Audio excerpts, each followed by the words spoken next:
ආයුබෝවන් කොහොමද ඔයාලට? ඉතින් ඔයාලා හැමෝම හොඳින් ඉන්නවා ඇති කියලා මම හිතනවා. මම වීඩියෝ එකක් කරන්න හිතුවා අලුතින් ගෙතුම් පටන් ගන්න කෙනෙකුට ප්‍රයෝජනවත් වෙයි කියලා හිතිලා අපි මොනවද ගන්න ඕනේ යාන් වර්ග කොහොමද තෝරගන්නේ කියලා අවබෝධයක් ලබා ගන්න. ඉතින් ඇත්තටම ඔයා ගොතන්න අලුත් කෙනෙක් නම් අලුතින්ම ගෙතුම් පටන් ගන්න කෙනෙක් නම් මම හිතනවා මෙන්න මේ වගේ යාන් වර්ගයක් හොඳයි. මේක හැන්ඩි කියන බ්‍රෑන්ඩ් එක. මේක ලොකු මුදලක් වෙන්නේ නැහැ. රුපියල් 100ක් වගේ තමයි වූල් බෝලයක් වෙන්නේ. අපිට මම හිතන්නේ පාට වර්ග 40 ගාණක් විතර මේකේ තියෙනවා. අලුතෙන්ම පටන් ගන්න කෙනෙක්ට මේ යාන් වර්ගය භාවිතා කරන්න පුළුවන්. ඒ වගේම මම ගොඩක් වෙලාවට කරන්නේ ලදරු ඇඳුම්. ඉතින් ලදරු ඇඳුම් කරන්න මෙන්න මේ මිල්ක් කොටන් එක පාවිච්චි කරනවා නම් ගොඩක් හොඳයි. මේක චූටි බබාලගේ ඇඟට හරිම සනීපයි. කොටන් ප්‍රමාණය වැඩි මේකේ. ග්‍රෑම් 50ක බෝල් එකක් තමයි මේ ජාතියේ මේ වර්ගයේ තියෙන්නේ. ඒ වගේම මේකේ ප්ලයි ගාන ගැන කතා කරොත් මේක 3/5 වූල් එකක්. ප්ලයි ගාන කියලා කියන්නේ මේ නූල මෙහෙම දිග ඇරලා බලනකොට මෙහෙම කොටස් තුනක් තියෙනවනේ. මෙන්න මෙහෙම කොටස් තුනක් තියෙනවනේ මේ පේනවනේ ඔයාලට. අන්න ඒවට කියන්නේ 3/5 කියලා.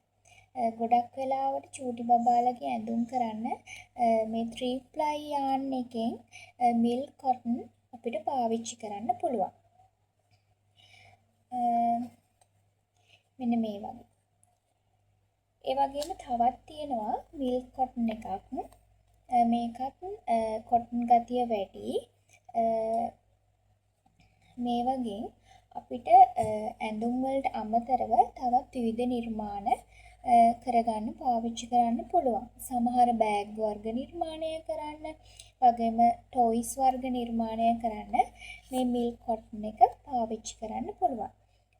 මේකේ මේක 4/5 එකක්. මෙහෙම දිගැරලා බැලුවට පස්සේ අපිට මේ වගේ නූල් කොටස් හතරක් දකින්න තියෙනවා. අන්න ඒ වගේ ඒවට අපි කියන්නේ 4/5 යාන් කියලා තමයි ඒවට කියන්නේ. මේ වගේ විවිධ වර්ණ වලින් ගන්න පුළුවන්කම තියෙනවා. එතකොට මෙන්න මේ තියෙන්නේ මම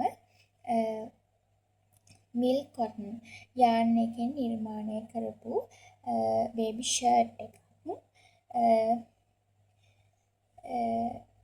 ඒ වගේම මේ වගේ හැට්ස් වර්ග මේකත් මම මිල්ක් කොටන් යාන් එකෙන් කරලා තියෙන්නේ.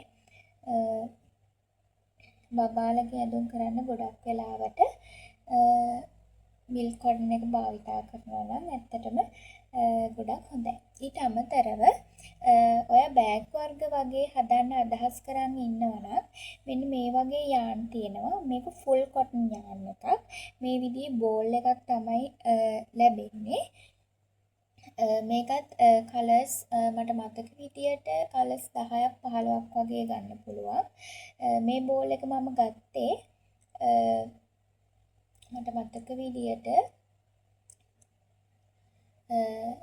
A&D ඉන්ඩස්ට්‍රීස් කියලා තියෙන අන්න ඒකෙන් තමයි මම මේක ගත්තේ. රුපියල් 750ක් වගේ මුදලක් තමයි උනේ මට මතක විදියට.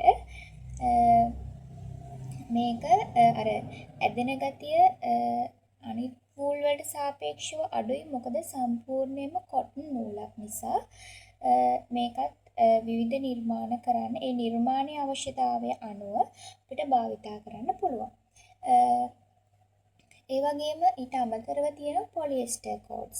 මේවට තමයි පොලියස්ටර් කෝඩ්ස් කියලා කියන්නේ. මේකෙත් මිලිමීටර ප්‍රමාණය විවිධ ප්‍රමාණයන් තියෙනවා. මේක 3 මිලිමීටර පොලියස්ටර් කෝඩ් එක.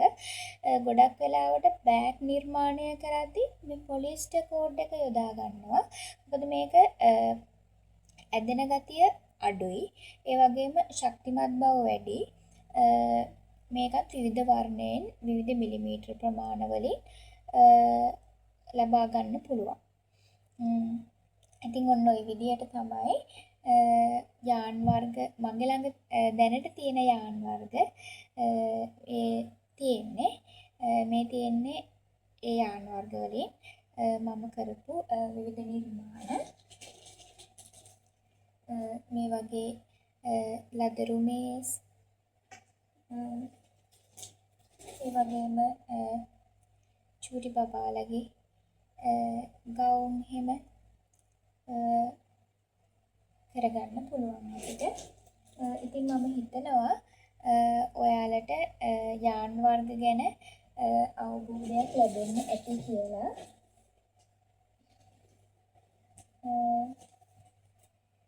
ඉතින් එහෙනම් තවත් වීඩියෝ එකක් අරගෙන එනකම් පරිස්සමින් සතුටින් ඉන්න ගිහින් එන්නම්. ඔයාලා හැමෝටම සුබ දවසක් වේවා.